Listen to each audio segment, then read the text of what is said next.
Extraordinaire, nous aurons une deuxième partie de guidance. Je pense que tout est juste. J'ai posé juste les tarots sur l'ordinateur, ça a stoppé la première partie de la vidéo.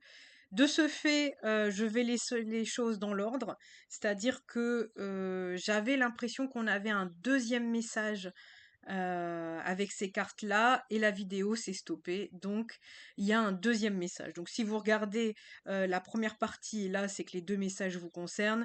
Et puis, pour ceux, effectivement, qui auraient tout entendu dans la première partie, ça les concerne. Donc, clairement, je vais reprendre que les tarots. Parce que là, j'ai vraiment l'impression qu'il y a un deuxième message. On vous parlait ici, alors vous voyez, pour ceux qui ont suivi la première partie de vidéo, je vous ai dit, voyez le pouvoir un peu de la loi de l'attraction, de donner, recevoir, de prendre sa place justement. Et ben on l'a sur ce tarot. Ici, on avait la carte des amoureux qui représente en fait un choix cornélien, un choix difficile à faire, à prendre. Et derrière, on avait la carte de l'Hiérophante qui était tombée. Et c'est assez marrant parce que on a la carte de l'impératrice, pas de l'impératrice, de la grande prêtresse, pardon. Donc, l'Hiérophante et la grande prêtresse, c'est le couple sacré, clairement. Et avec la carte des amoureux, on est sur un choix, quand je vous expliquais en fin de vidéo le choix du divin, je vous avais dit qu'on m'avait repris en disant voilà, le choix reste quand même le vôtre, hein. C'est allez pas laisser dans les mains de quelqu'un d'autre ce qui vous concerne, mais le choix le plus judicieux pour vous. Et là, c'est comme si allait se présenter la personne que vous souhaitiez dans votre vie. Là, je parle pas de travail, je parle pas de choses, je parle vraiment de relations amoureuses. Là, on a le couple sacré. C'est vraiment le couple qui est destiné à être ensemble. Parce que ce n'est pas qu'une reliance, on me dit physique, c'est une reliance spirituelle, c'est une reliance d'âme, c'est une reliance, alors on me fait pour un but commun. Voilà. Je mets pas de autre chose dedans, mais avec un but commun, c'est-à-dire que vous avez effectivement l'attraction, vous avez aussi effectivement l'entente mutuelle, j'entends, vous avez un esprit qui correspond l'un à l'autre, et vous avez aussi des objectifs de vie qui correspondent l'un à l'autre. Ça peut être professionnel, ça peut être aussi par exemple construire une maison, fonder une famille, ça peut être toutes ces choses-là. Donc là, clairement, ce choix, il vous appartient et il arrive. Bon. Alors je continue là-dessus parce que, vous voyez, petit côté imprévisible du mois de mai, je commence une guidance sur quelque chose et hop. Alors ici on a le 6 d'épée qui représente en fait le fait de quitter une situation qui vous a fait souffrir, on me dit. Ça peut être aussi, quand je dis souffrir, c'est souffrir sentimentalement, mais c'est aussi, on en a plein les basques, donc on est fatigué, étiolé, on a perdu beaucoup de joie de vivre, j'entends. C'était des situations difficiles. Il se peut aussi qu'on ait perdu pas mal de matérialité, d'argent. Enfin, ça va un peu ensemble en fait, hein. C'est que quand on se dit étiolé, c'est un peu vidé. Et ici, on a le page de bâton. Donc là, on a un regain. Le page de bâton, c'est les débuts, c'est la petite flamme, et le bâton, c'est carrément de l'action. Donc là, c'est comme si on avait de nouveau de la joie, une envie de créer quelque chose, une envie de rebondir sur quelque chose. Donc peut-être que vous faites une rencontre qui vous redonne un petit peu goût au quotidien. Je vais pas... Oui, on pourrait dire à la vie pour ceux qui sont vraiment très très tristes. Oui, on a le 5 de coupe, donc on est vraiment dans le deuil. Donc là, on nous parlerait de personnes qui sont soit dans le deuil, vraiment deuil dû à un décès, ou soit deuil dû à une séparation douloureuse, qu'elle soit, on me dit, consentie ou non.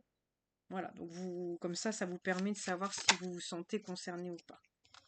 Le magicien, là, c'est un grand nouveau départ et on vous dit que vous avez toutes les billes pour prendre un nouveau départ. C'est marrant, on me dit en étant averti.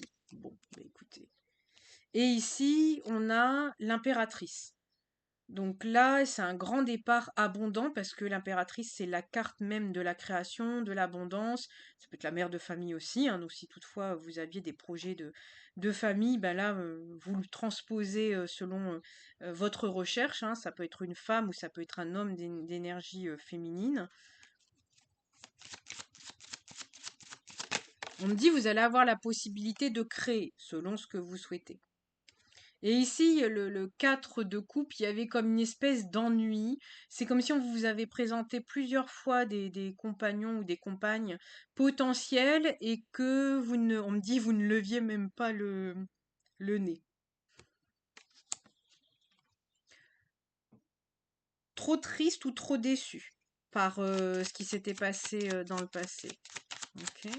Qu'est-ce qu'on peut nous dire d'autre? Et ici, 7 de pentacle, bon, bah, on est sur de la récolte, hein.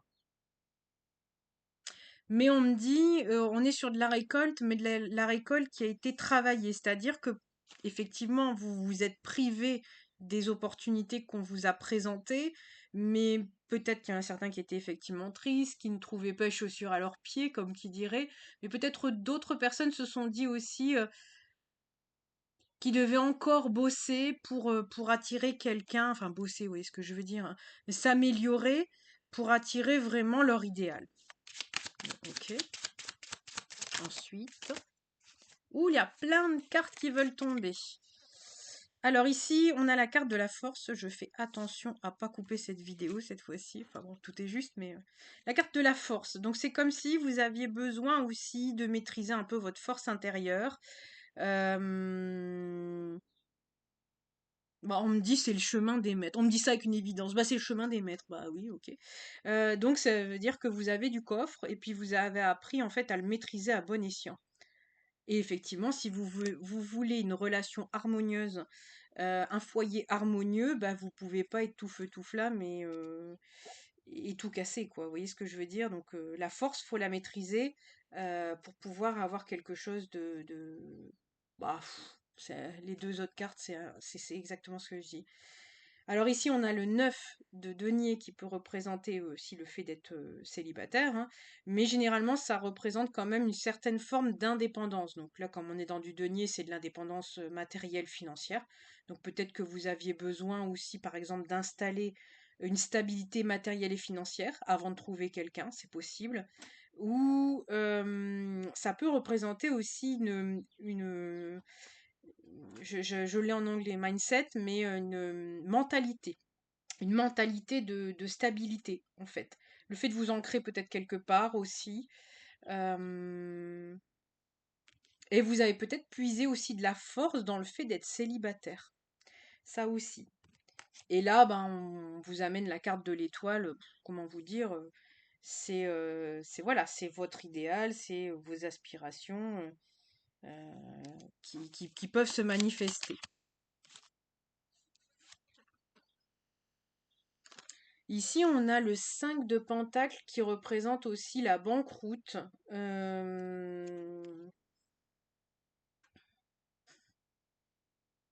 Alors j'entends deux choses, hein. On me dit c'est le fait de s'être planté. Alors moi j'ai dit planté et l'autre c'était quoi? Ah je sais plus, c'est passé. Mais on m'a donné un autre terme, c'est bête, j'aurais dû le dire parce que ça aurait peut-être été des mots qui vous parlaient. Bon, si ça revient, je vous le dirai.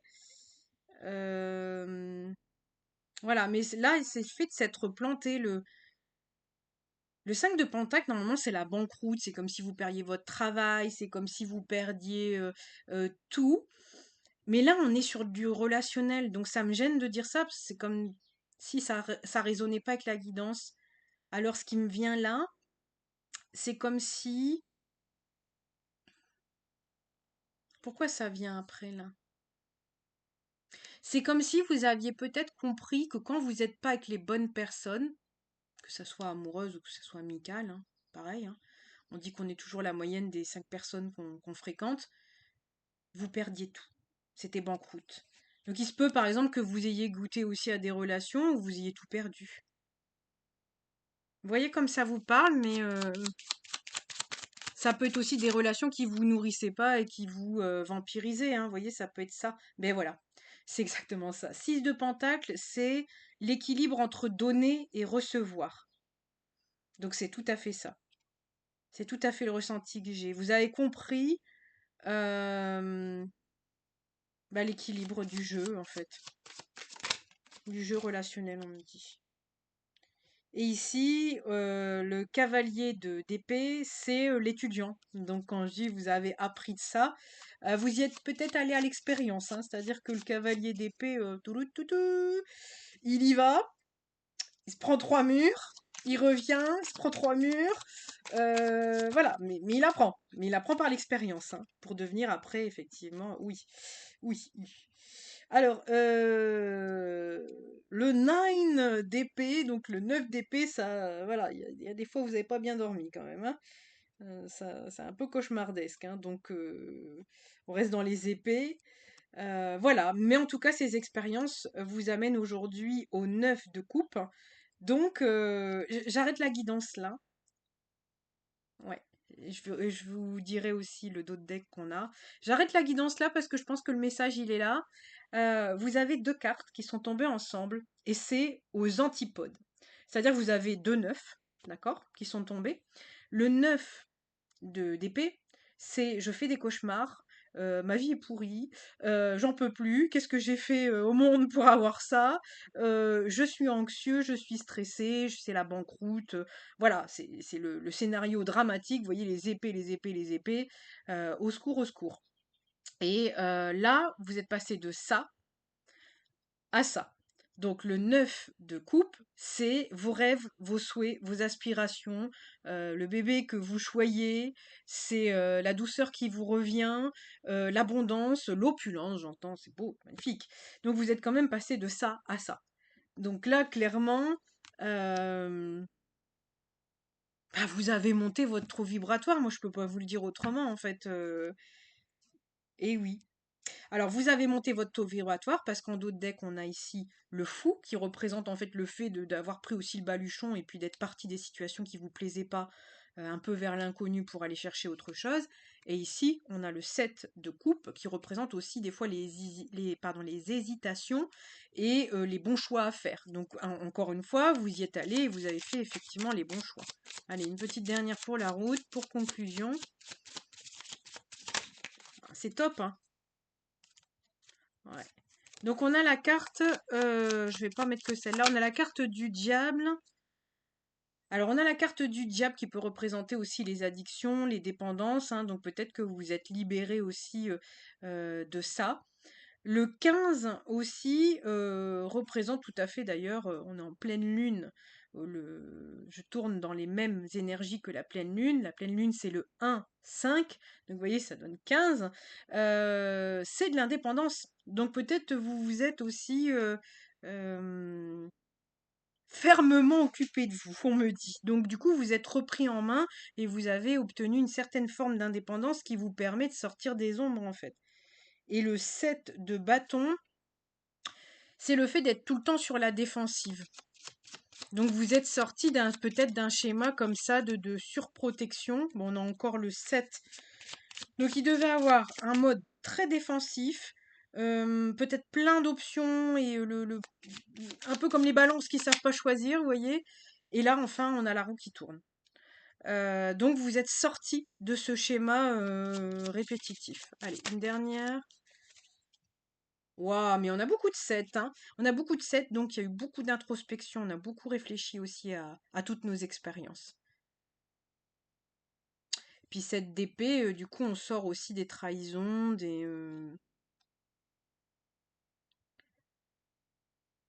ouais. Alors, on a le 7 d'épée. Je suis désolée, je suis dans des choses en même temps. Euh, Puis on arrête de s'excuser. Alors, le 7 d'épée, c'est effectivement les trahisons, mais vous le savez, les trahisons, ça commence par nous-mêmes parce qu'on s'écoute pas. Et là, on a eu le 2 de coupe. Le 2 de coupe, c'est le fait de s'engager pleinement avec quelqu'un. Mais pour s'engager pleinement avec quelqu'un, il faut pas se trahir soi-même. Voyez. Donc là, on s'est choisi soi, en sortant de toutes ces dépendances. Alors peut-être qu'effectivement vous étiez dépendant du regard des autres, dépendant d'une tierce personne, d'un avis parce que vous n'avez pas confiance en vous, ou voilà. Et en fait, par l'expérience, vous vous êtes dit, bah en fait, non, il faut que je sois pour moi. Et effectivement, j'attirerai après une personne qui sera engagée envers moi parce que je serai engagée envers moi-même. Il y a vraiment cette énergie-là, donc bravo.